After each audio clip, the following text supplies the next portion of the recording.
This video will help you fix the archive is either in unknown format or damaged error. Open the System Information settings on your PC by searching for it in the Start menu.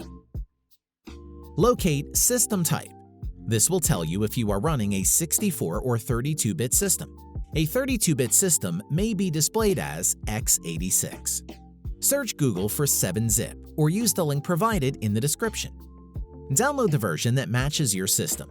I will be using 64-bit. Install 7-zip by following the prompts. Locate the file you're having the error with. Right-click on it and choose 7-zip, then Extract to. Your file should now extract.